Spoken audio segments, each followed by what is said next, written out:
로마서는 1장부터 11장까지는 교리에 해당하는 부분이에요. 어떻게 해서 우리가 인간들이 죄를 짓고 그 죄를 해방시키기 위해서 어떻게 해서 우리를 구원시켰다. 그리고 이제 12장부터는 뭐야? 실천사항. 우리가 신앙생활을 신자면 이런 삶을 살아야 된다는 그런 내용이 들어가는 첫 부분입니다. 1, 2절이 매우 중요한 거예요. 오히려 이 로마서의 총체적인 표되는 부분이라고 할 수도 있는 부분이거든요. 그러니까 오늘 말씀을 잘 들으시고 여러분들도 묵상하시면서 하나님의 나에게 주시는 말씀이 어떤 말씀인가 오늘 이 시간 한번 은혜로 받으시기 바랍니다. 근데 오늘 사도 바울 선생께서 하나님의 말씀으로 대언을 하실 때 이렇게 하신 게 뭐예요? 너희 몸을 하나님이 기뻐하시는 거룩한 산제사로 거룩한 내 삶이 거룩해야 된다는 거예요. 그래 어제 지난주에부터 행실에 거룩한 자가 되자고 하는 목적이 그거란 말이에요. 생실에 거룩한 자, 행실에 거룩한 자는 인생들에게도 내가 존경받고 칭찬받을 삶을 살아야 된다는 거죠. 그래야만이 된다는 거예요. 근데 우리가 오늘 그렇게 살고 있냐 이거예요. 구약에서 가장 중요시 여기는 게 뭐예요? 고아와 과부와 나그네를 잘 살펴주는 거예요. 고아와 과부 그때 사회에서는 그 사람들이 제일 불쌍하니까. 그 예수님이 이 땅에 오셔가지고 고관 대적들을 만난 게 아니고 창기, 세리 이 사람들을 만났단 말이에요. 병자들 이 사람들을 만났단 말이에요. 그러니까 무시한 거예요. 바리새인 서기관들이 무시했던 거죠. 우리는 그런 삶을 살아서는 안 된다는 겁니다. 그러니까 예수 그리스도께서 십자가에서 화목제로 죽으심으로 죽었던 자를 구원해 내시고 하나님을 아버지로 부르게 하셨다는 그 사실이 11장까지 있는 거. 우리를 구원해 줬다는 거. 그리고 이제 오늘 말씀을 하는데 너희 몸을 하나님이 기뻐하시는 거룩한 산제사로 드리라. 산제물, 산제사 이렇게 나오는 것이 이 하나님이 사도 바울 선생을 통해서 기록하게 하신 뜻이 뭐겠어요? 산제사, 산제물 이거는 구약시대에 있었던 거 아니에요? 오늘날 제사 드립니까? 제사 안 드리잖아요. 왜? 예수님이 왔다 가셨기 때문에 제사가 필요가 없는 거예요. 옛날에 죄를 지면 제물을 갖다가 제사장한테 바쳐가지고 죄를 뒤집어 씌워가지고 그 제물을 하나님께 올려드리고 내 죄를 사함 받는 거예요. 그 죄질 때마다 갖다 줘야지, 바쳐야 되는 거예요. 근데 그거를 예수님이 그냥 한꺼번에 순간적으로 그냥 다 해결하셨다니까? 그게 하나님이야. 그게 능력자고, 그게 전지전능하신 분이라 이거예요. 근데 그분을 안 믿는다? 불쌍한 거죠. 그래서 다행히도 우리는 선택받은 사람으로 이 자리에 앉은 줄로 믿습니다. 그래서 항상 감사하셔야 돼요. 내가 택함 받았다. 아무리 믿으라 해도, 아무리 잘해줘도 안 믿는 사람 못 믿어요. 아니, 선택받지 못한 사람 못 믿어요. 못 믿을 수밖에 없어요. 왜? 믿어지질 않는 걸 어떻게 모세가 홍해 지팡이로 그냥 탁 하면 바다가 쪼개지냐고. 물이 그냥, 제사장들 발을 딱 뛰면 요단강이 어떻게 갈라지냐고, 멈추냐고. 말이 안 되잖아요. 그게 뭡니까? 우리가 가지고 있는 지식 때문에 그렇단 말이야. 우리의 지식은 얼마나 허황된지 아세요? 자기 얼굴도 자기가 몰라. 자기 얼굴 보신 적 있어요? 자기 얼굴 보신 적 있어요? 실물로 봤어요, 한번? 우리 집사님. 집사님 얼굴 한번 보신 적 있어요? 이렇게 맨날 머리 둘 때마다. 아니, 그러니까 내 눈으로 내 얼굴 보신 적 있냐고. 잘 모르겠어요? 내 얼굴은 못 봐요. 그냥 거울로 허상으로 보는 거지. 반사시켜가지고. 거울에 있는 게 나 아니잖아. 실제 얼굴이 아니잖아요. 거울을 이쁘게 만들면 이쁘게 보이고 나쁘게 만들면 찌그러지게 보이고 그런 거 아니에요. 내 얼굴하고 틀려. 거울은. 그걸 믿어요? 그러면서 그걸 믿는다고. 근데 하나님은 못 믿어. 하나님이 보이십니까? 안 보여. 안 보여요. 근데 계셔.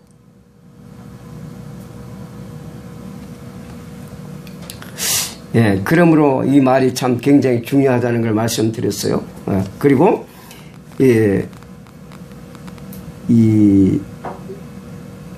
하나님의, 그러니까, 하나님이 11장까지 말씀이 하나님이 자비를 드러내신 거예요. 하나님이 자비로 예수 그리스도를 통해서 우리가 구원을 받게 됐다는 것. 그리고 이제 너희는 그래서 자비하심으로 제사를 드리라. 산 제물로 너희들을 드리라. 그게 이제 영적 예배다. 그게 산다는 게 뭡니까? 산다는 게 내 삶을 말하는 거예요. 제사 드리고 제물 드리라고 한다고 내 들어가지고 뭐 옛날 몰래에게 구약 시대는 그런 신앙이 있었어요. 사람은 어린 애들을 제물로 드리는 수가 있었어. 몰렉 신한테 그래야 된다고 해서 진짜 드린 거예요. 지금도 인도에 가면 강 거기다가 애를 집어넣기도 한다고 그러더라고. 신한테 드린대요. 근데 신한테 드릴 때는 그 사람들 좋은 걸로 드린대. 형제가 둘이가 있는데 첫째는 똑똑하고 정상을 잘 새끼고 둘째는 병신이래. 그런데 큰애를 강물에 집어던졌대. 왜? 자기들의 가정을 위해서. 그래, 왜 병신을 집어던지지 걔를 던지냐고 물어보니까 신한테 좋은 거 드려야 된다고 해서 그랬답니다. 그게 맞습니까? 제대로 알아야죠. 제대로. 하나님은 그런 분 아니에요. 하나님 그런 분 아니에요. 그러니까 하나님이 자비하심 우리 일러주시고 영적 상제사는 쉽게 얘기해서 내 삶을 그렇게 살아야 된다는 거예요. 생활 자체, 신앙생활을 하는 그 자체, 세상 살아가는 그 자체를 내가 하나님께 드리는 예배가 돼야 된다는 거예요. 예배. 예. 그걸 말하는 거예요. 여러 가지가 있지만 그걸 말하는 거예요. 그게 영적 예배예요. 예. 구원받은 사실과 하나님의 자비를 근거로 말하고자 하는 구원받은 성도의 새로운 삶은 다른 게 아니에요. 본이 되는 삶을 살아야 된다는 거예요. 어디 가서든지 내가 그 사회에, 그 단체에, 그 장소에 가면 예수 그리스도의 향기, 하나님의 빛이 발해야 된다는 거예요. 어두움은 빛이 가면 사라진다고 그랬어요. 여러분들이 가서 살리는 역할을 해야 된단 말이에요. 내가 회사에 가서 회사를 살려야 되고, 예?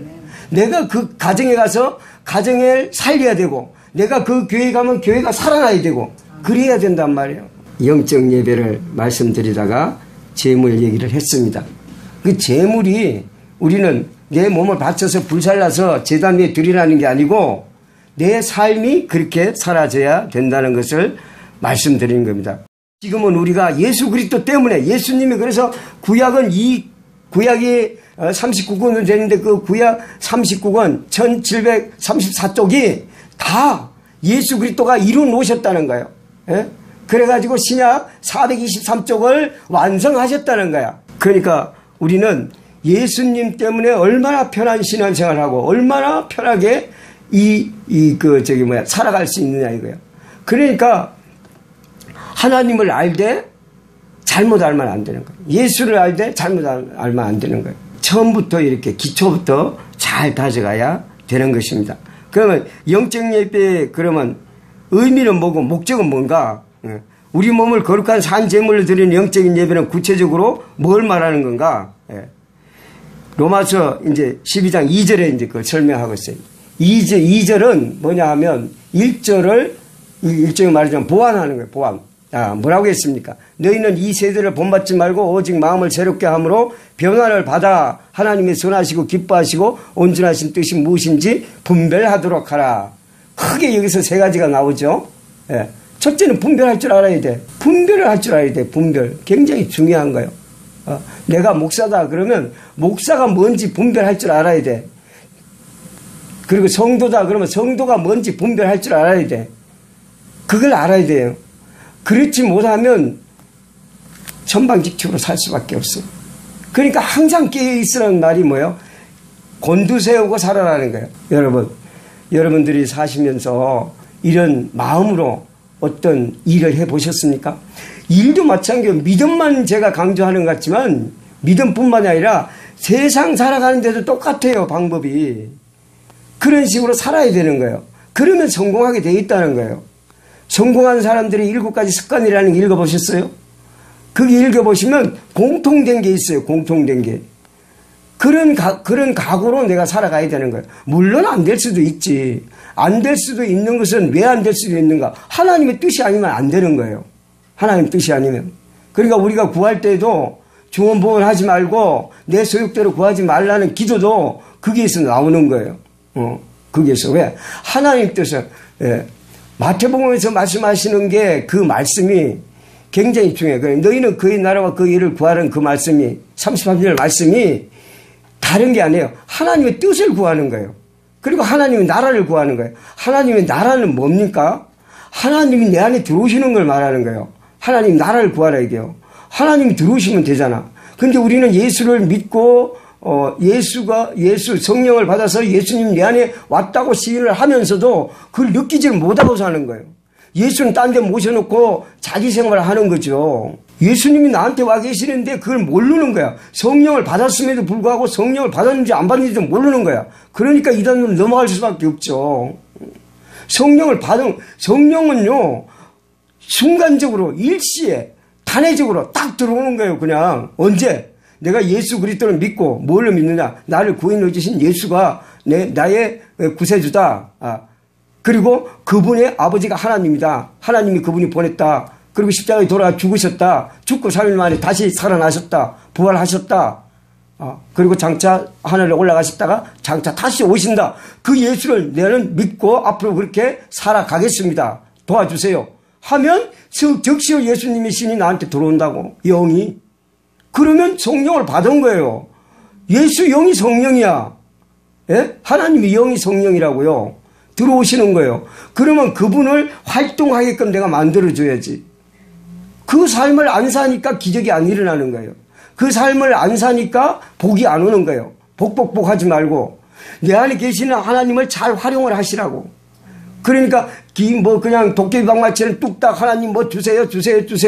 백날 해보십시오. 내 안에 거룩성이 없고 내 안에 계시는 분을 활동도 못하게 하는데 내가 그걸 받을 수 있습니까? 기도 응답 안 오죠. 안 올 수밖에 없습니다. 여러분 삶이 오늘 이 시간을 이 시점을 통해서 완전한 인생의 정말로 어떤 방점을 찍는 터닝 포인트가 되시길 주님의 이름으로 축복합니다. 그래서 오늘 말씀이 그거예요. 아까 산 제사를 드린다는 게 뭐냐? 그거를 자세하게 설명한 게 2절입니다. 이 세대를 본받지 말라는 거예요. 세상 쫓아가지 말라는 거예요. 세상 좋아하는데 하지 말라는 거예요. 아무리 교회에 성도가 나가고 없고 안 모인다 할지라도 세상 방법으로 하면 안 된다는 거예요. 세상 방법으로 쫓아가지 말라는 거예요. 지옥 갔다 오신 분들, 천국 갔다 오신 분들, 그런 분들 간증이 들으면 대형교회 목사님이 거기 가 있대요. 뭐 진짜인지 아닌지 모르겠어요. 그럴 수도 있는 거예요. 그건 모르는 거예요. 뭐 10만 명, 20만 명, 뭐 그냥 5만 명, 뭐 그 목사님이라고 해서 뭐 훌륭한 거 세상적으로 그건 존대받는 거예요. 예? 영광을 받는 거란 말이야. 하나님 앞에 받아야죠. 하나님은 어떤 분이시냐? 딸랑 우리 돈으로 돈 10원짜리 동전 100원짜리 2개 낸 사람을 가장 칭찬하셨다는 얘기. 뭐예요? 마음의 중심이 중요한 거예요. 마음의 중심이. 그러니까 거룩한 삶을 살지 않으면 거룩한 자가 될 수 없을 뿐더러 거룩한 자가 되지 않으면 하나님을 만날 수 없고 하나님을 만나지 못하면 천국도 못 가고 또 천국 못 가면 이 생의 삶도 찌질이 고생하고 지옥 갈 수밖에 없다는 얘기입니다. 그런 삶을 살아야겠어요? 그런 날마다 보여지는 죄는 날마다 회개하고 나아가는 수밖에 없지요. 그러니까 이 세대를 본받지 말고 오직 마음을 새롭게 하여 변화를 받아 하나님이 기뻐하시고 선하신 뜻이 무엇인지 분별하더라. 이 세대를 본받지 말라는 거예요. 세상 쫓아가지 말라는 거예요. 세상 방법으로. 그러니까 하나님의 응답인지 귀신의 응답인지 마귀의 응답인지 아이고 이게 모르겠다고. 그거는 분별할 수 없다는 건 그거는 영성이 낮아서가 아니에요. 자기 욕심이 꽉 차 있기 때문에 내 의가 살아있기 때문에 하나님의 의가 아니고 내 의, 내 뜻. 내 의라고 하니까 오를 의자가 아니에요. 그거는 내 뜻이야, 내 뜻. 내 의가 어디 있어? 내 의가 나 옳은 게 어디 있냐고. 내 뜻이란 말이에요. 하나님 뜻이 아니고 그 하나님 뜻을 구하라는 거예요. 그러니까 하나님은 중심을 보신다고 하시는 게 그거예요. 내 마음이 어떠냐? 내 마음이 평강을 누리면 몸도 나아진다니까요. 진짜로. 제가 능력이 있는 게 아니고 제가 이렇게 기도할 때 이분은 낫겠다 하면 낫더라고. 근데 이분은 기도해도 안 낫겠다 하면 안 나. 그분 탓인지 제 탓인지는 모르겠어요. 근데 그런 감이 와요. 어떤 때는 진짜로. 그런 감이 와요. 가장 대표적으로 우리 아내가 장에 혹이 3개가 있었어. 근데 2개는 그냥 물혹이라고 할까? 그래가지고 떼어냈어요. 그냥. 근데 1개는 그 층수가 밑에 있어가지고 요거는 대학병원 같은데 큰 데 가서 검사해가지고 해야겠다고 자기들 안 해주더라고. 그래가지고 걱정이 되더라고. 그래가지고 기도를 했어요. 이제. 병원에 예약을 해놓고 기도를 했죠. 그리고 이제 오라가는 날 갔죠. 갔는데요. 1시간 반이 됐는데도 안 나오는 거예요. 그래서 이거 큰 수술하는가 보다. 그런 생각이 들더라고요. 근데 이 의사가 거기 못 찾았어. 의사가. 대학병원 의사가. 조그만 병원에서 보냈는데 못 찾았어. 그러니까 막 해집고 돌아다닌 거예요. 없어진 거예요. 그런 일이 믿어집니까? 예? 그게, 그러니까, 그거는 악성일 수가 있다는 거예요. 왜냐하면 저기 피부가, 장이 피부가 4단계로 되어 있답니다. 근데 표피층에 있는 건 잘라낼 수가 있는데 2단계, 3단계에 들어가 있는 건 못 자르는데 그게 이제 악성 종양을 해가지고 암까지도 된다고 그렇게 설명을 하더라고. 1차 병원에서. 근데 그게 없어졌어. 그러면 그런 경우에 어떻게 뭘로 증명을 하냐 이거예요. 누가 능력이 있어서 그렇습니까? 그냥 기도하는 거예요. 그냥 기도해요. 그러면 하나님이 역사하신 거란 말이에요. 우리는 그러니까 신뢰하는 믿음이 적은 거예요. 신뢰하는 믿음. 그러니까 세대를 본받지 말라는 거예요. 이 세상을 쫓아가지 말라는 거예요. 간단하게 말씀드려서. 그러니까 이 세상 것을 말할 때에 요한일서 2장 16절에 보면 이렇게 말씀하고 있어요. 세상에 있는 모든 것이 육신의 정욕과 안목의 정욕과 이생의 자랑이라. 육신의 정욕과 명예, 눈에 보여지는 것. 그리고 세상 자랑거리들. 이런 것들은 다 육신의 소욕이라는 거예요. 그러니까 기도 응답 중에서도 어떤 경우에 그러니까 하나님의 뜻인지 아닌지 모르겠다고 응답은 왔는데 모르겠다고 하잖아요. 저는 이렇게 생각을 해요. 성경에 있는 말씀도 아니고 누가 뭐 가르쳐준 말씀도 아닌데 자기의 유익하고 그 일을 하게 하는 것은 불법적인 방법, 정상적인 방법, 양심에 끓이는 자기 유익에 해당되는 응답은 그건 마귀가 주는 거예요. 마귀가 주는 거예요. 나한테 손해가 되는데 옳은 일은 하나님이 주시는 거예요. 성령이 주시는 거라고. 이해가 되세요? 그렇게 생각하시면 돼요. 이게 나한테 유익한데 방법이 안 좋아. 마음이 걸려. 그러면 하나님이 주신 게 아니에요. 절대. 예. 근데 나한테 손해인데 이 방법이 옳아. 그러면 그게 성령이 주시는 거예요. 그런 사람들은 안 한단 말이야. 그게 이 세상이라는 거예요. 우리 삶을 정말 어디에 비춰서 살아야 할지를 여기서 분명하게 말씀해 주고 있습니다. 그래서 어떻게 돼요? 마음을 새롭게 함으로 변화를 받아. 마음을 새롭게 한다는 게 뭡니까? 마음을 예수 그리스도에게 완전히 접목시킨 상태가 돼야 된다는 거예요. 예수님이 어떻게 하실까? 기준이 예수가 돼야 된다. 기준이. 그러면 우리는 성공할 수 있는 삶이 됩니다. 그 성공할 수 있는 삶이 되면 여러분들은 황홀해지는 거예요. 이제 황홀해지는 거예요. 한번 경험해 보세요. 오늘부터 한번 해보세요. 무엇인가 지금 가장 힘드는 문제가 있습니까? 그거 놓고 기도해 보세요.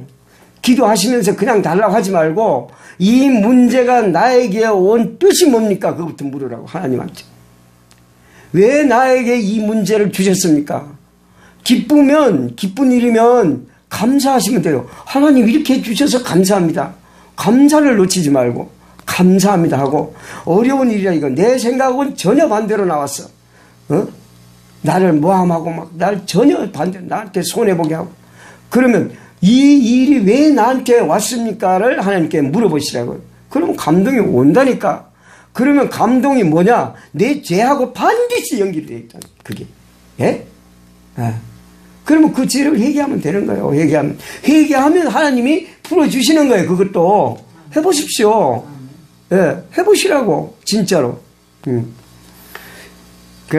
우리 사도 바울 선생이 기록하신 게 그거예요. 물론 하나님의 영광을 받아서 기록하셨겠지만, 영적인 예배를 드림으로 이 세상을 본받지 말고 마음을 새롭게 함으로 변화를 받아야 된다는 이 말씀은, 그렇지 아니하면 온전한 구원받은 백성으로서의 하나님께 감사함과 또 그 하나님께 영광 돌리는 나의 자부심이 나한테 일어나지 않는다는 얘기예요. 그 얘기를 지금 하려고 지금 이 말씀을 쓴 거야. 마음의 변화를 받지 않고는 자기가 말씀드린 대로 서두에 말씀드린 대로 누림이 없으면 내가 증거할 수 없다는 거예요. 누림이 없으면. 예. 그러니까 전체적인 의미는 영적 예배, 즉 이 세대를 본받지 말고 마음을 새롭게 함으로 변화를 받아서 인격과 삶이 수반된 삶. 그러니까 내 인격, 내 삶, 이것이 같이 받쳐지는 삶. 그게 될 때에 우리는 당당하게 살 수 있는 거예요. 그게 추운데 이길 수 있는 거야. 아무리 나한테 탁 갖다 대보라고. 이 믿음이 나한테 딱 자리 잡고 있다. 그러면 이 반석 같은 믿음이 무너지겠어요? 안 무너지지. 예. 총을 갖다 대도 손양원 목사님 그 두 아들처럼 손양원 목사님처럼 될 수 있는 거죠. 그렇지 않고는 안 된단 말이에요. 그게 뭐예요? 내 힘으로는 안 되는 거예요. 그게 하나님이 주시는 성령의 힘으로 된다는 거예요. 하나님이 나와 함께 하실 때 그분이 나를 지탱하게 하는 거지. 내 육신이 힘드는데 오직 가만 우리 육신이 얼마나 어려우냐. 예수님을 보시면 되잖아. 예수님이 십자가에 조금 있으면 내가 잡혀가서 내일 십자가에 돌아가셔야 돼. 그걸 아신단 말이야. 그러니까 세 제자를 데려가서 너희들 여기서 나를 위해서 내가 내 마음이 죽게 됐다. 내 마음이 죽게 됐다. 몸이 죽는 게 아니고 내 마음이 죽게 됐다. 그래 너희들 나를 위해서 기도 좀 해줘라. 그리고 기도하러 가시잖아. 그러면서 하시는 말씀이 그거 아니에요? 예. 아버지 하실 수만 있다면 이 잔을 좀 이렇게 살짝 돌려주세요. 하나님이 그거 방법을 못해요? 그냥 하면 되는 거지. 예수님이 그걸 몰라? 아시죠? 육신의 사람이기 때문에 그렇게 힘든 것을 아시니까 좀 돌려주고 갔으면 좋겠다. 하오나 아버지의 뜻대로 하옵소서. 그게 이제 하나님의 뜻을 구하는 거예요. 이런 삶을 사시면 반드시 영광이 있습니다. 죽음 후에 부활이 있는 거지 죽지도 않는데 어떻게 부활이 있어요? 그렇죠?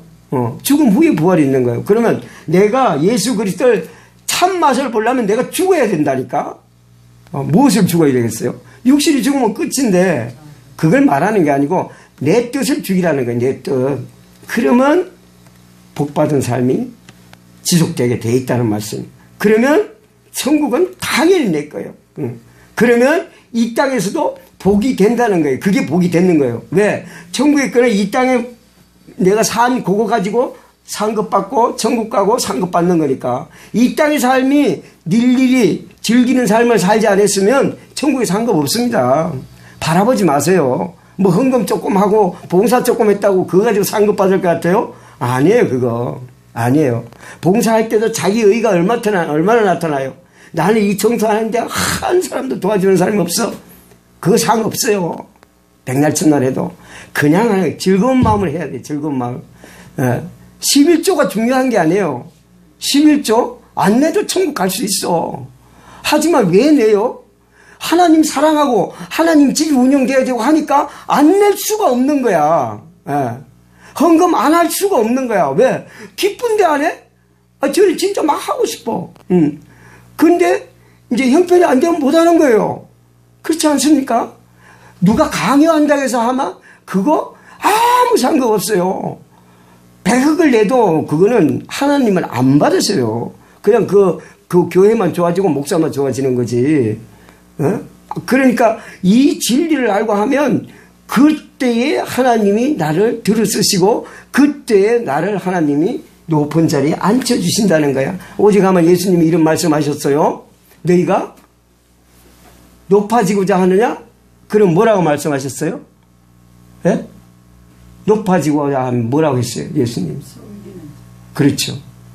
섬기라고 그랬어요. 내가 높아지고 싶으면 섬기라 했어요. 섬기는 게 뭐예요? 하인 아니요, 하인. 하인인데 왜 높아져? 잘 생각해 보세요. 평생 저 가난한 사람들 도와준 사람. 노벨상 주잖아, 노벨상. 섬기는 자 아니에요. 그게 높아지는 거란 말이야. 예. 그리고 내가 1등 되고 싶어? 1등 되고 싶어요? 내가 맨날 이렇게 섬김 받고 싶어요? 그럼 어떻게 하라고 그랬어요? 먼저 섬기라고 그랬어요. 섬기라고. 나 존경받고 싶어? 존경하라고. 비판, 정죄, 판단 하지 말고. 예. 비판, 판단, 정죄하면 절대로 존경 못 받습니다. 어떤 경우에도 단지 이 내한테 보여지는 그것이 그 상대가 불쌍한 마음이 내한테 들어올 때 하나님은 나를 좋아하시는 거예요. 그래서 그분을 위해서 기도하는 거예요. 그러면 그분도 살고 나도 살고 나는 천국에 상급받고 얼마나 좋냐고. 잘 안 되죠. 되겠어요? 그래야만이 원수를 사랑할 수 있는 거예요. 어떻게 원수를 사랑합니까? 아, 여기 때리면 여기 되려면 말도 안 되는 소리 여기. 그게 되면 되는 거예요. 저 사람이 왜 나를 때릴까? 나하고 아무 관계도 없는데. 아, 불쌍하다. 그래서 이쪽 대주는 거예요. 나 때려서 네가 마음 편하다면 때려봐. 그렇게 해야 되는 거예요. 그게. 이런 삶이 나한테 전반적으로 일어날 때에 산 제사가 된다고 산 제물이 된다는 겁니다. 예. 우리의 삶은 어떻게 살아야 되는지 한번 여러분 나름대로 오늘 말씀을 다시 한번 묵상하시면서 정리해 보시기 바랍니다. 영적인 예배가 다른 게 아니에요. 우리 몸을 하나님이 기뻐 받으시는 산 제사로 드리는 것인데 이 세상의 가치관을 따르지 않고 인생관과 세계관에 있어서 변화를 받은 삶. 내가 옛날하고는 다르단 말이야. 옛날에는 마귀의 종노를 했단 말이야. 그럼 마귀가 시키는 건 다 내 유익이야. 다 내 소득이야. 나 위주야. 나 위주. 그래야만이 내가 죽으니까. 그런데 거기에서 벗어나서 옮겨왔으니까 이제는 왕국 생활을 해야지. 왕국. 어디 왕국? 하나님 왕국 생활을 해야 된단 말이야. 그럼 법도가 바뀌는 거예요. 일반 평민에서 왕국으로 들어가기 때문에 왕법을 따라야 되는 거예요. 왕의 법을. 이러한 삶을 살 때 하나님은 나를 반드시 높은 자리, 반드시 쓰임받는 자리로 인도해 주실 줄로 믿습니다. 사람의 인격과 생명을 귀하게 여기지 않는 시대에 하나님의 선하시고 온전한 뜻이 무엇인지 증명할 수 있는, 정말로 가사 중에서 192장 찬송가, 새 찬송가에 192장에 보면 이런 거 있어요. 어두운 세상 밝히다가 들림받게 하옵소서. 4절 마지막 부분입니다. 예. 저는 그 찬송이, 그 구절이 그렇게 마음에 들더라고. 그 찬송할 때 내가 그걸 딱 발견했는데 울었어. 그렇게 살고 싶은 거야. 아직은 미천하고 부족하지만 이 목표를 두고 살아갔으면 하는 마음이 제 마음입니다. 여러분도 이렇게 한번 살고 싶지 않습니까? 아직은 제가 그 단계에 이르지 못했지만 하려고 하는 목표를 세우고 가고 있는 중입니다. 여러분도 통참하시면 어떻겠어요? 한번 같이 가보시죠. 기도하겠습니다.